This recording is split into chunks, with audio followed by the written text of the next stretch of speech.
പാകിസ്ഥാനിൽ നിന്നും ആയുധങ്ങൾ വാങ്ങരുതെന്ന് വിലക്കി ഡൊണാൾഡ് ട്രംപ്. പാകിസ്ഥാനും തുർക്കിയും സൗദി അറേബ്യയും ഈജിപ്തും ചേർന്ന് ഒറ്റക്കെട്ടായി രൂപം നൽകുന്ന ഇസ്ലാമിക് നാറ്റോ വേരോടെ പിഴുതെറിയാനുള്ള ശ്രമത്തിലാണ് ട്രംപ്.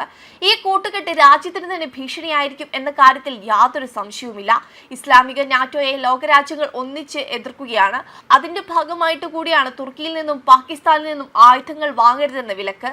സൗദിക്ക് F-35 ഉൾപ്പെടെയുള്ള ആധുനിക യുദ്ധവിമാനങ്ങളും US നൽകും. സൗദി അറേബ്യയുടെ സമ്പത്ത് കൊണ്ട് അങ്ങനെ ഒരു ഇസ്ലാമിക നാറ്റോ രൂപീകരിക്കേണ്ടെന്ന നിലപാടിലാണ് അമേരിക്ക.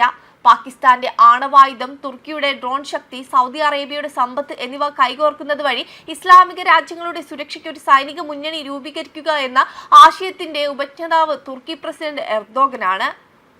മതമാണ് പ്രശ്നമെന്ന് ഉറക്കെ പറയാൻ മടിയില്ലാത്ത നേതാവാണ് എർദോഗൻ. അതുകൊണ്ടാണ് തുർക്കിയിൽ ഭൂകമ്പമുണ്ടായപ്പോൾ കൈയയച്ച് സഹായിച്ച ഇന്ത്യയെ അടിക്കാൻ പാകിസ്ഥാന് ഡ്രോണുകളും മിസൈലുകളും എർദോഗൻ നൽകിയത്.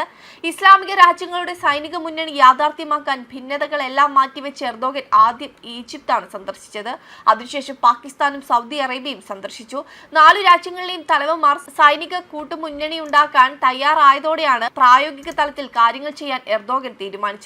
ഇതോടെയാണ് ട്രംപ് സൗദി രാജകുമാരൻ മുഹമ്മദ് ബിൻ സൽമാനെ പിടിച്ചത്. കാരണം ഒരു ഇസ്ലാമിക നാറ്റോ യാഥാർത്ഥ്യമായാൽ അവർ ആദ്യം തിരികെ ഇസ്രയേലിനും അമേരിക്കയ്ക്കും എതിരാണെന്ന് ട്രംപിന് നല്ലതുപോലെ അറിയാം. അതുകൊണ്ട് തന്നെ ഇത് മുളയിലെ നുള്ളാൻ നടപടിയെടുക്കുകയാണ് ട്രംപ്. എന്താണ് ഇസ്ലാമിക നാറ്റോ എന്ന് ചോദിച്ചാൽ പ്രധാനമായും തുർക്കി, ഈജിപ്ത്, സൗദി അറേബ്യ എന്നീ രാജ്യങ്ങളെ കേന്ദ്രീകരിച്ചാണ് ഈ സഖ്യം രൂപപ്പെടുന്നത്.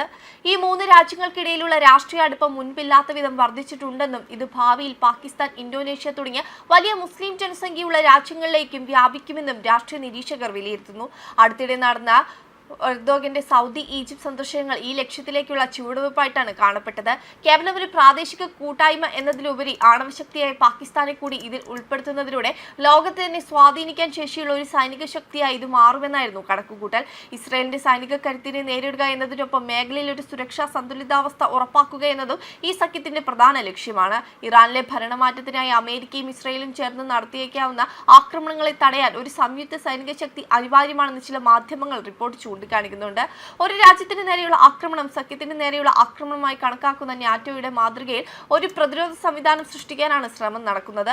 സൈനിക സഹകരണത്തിന് പുറമെ സാങ്കേതിക വിദ്യകളും ആയുധ നിർമ്മാണവും പരസ്പരം പങ്കുവയ്ക്കുന്നതിലൂടെ പാശ്ചാത്യ രാജ്യങ്ങളെ ആശ്രയിക്കുന്നത് കുറയ്ക്കാനും ഈ രാജ്യങ്ങൾ ലക്ഷ്യമിടുന്നുണ്ട്. വെബ് ഡെസ്ക് കർമ്മ ന്യൂസ്.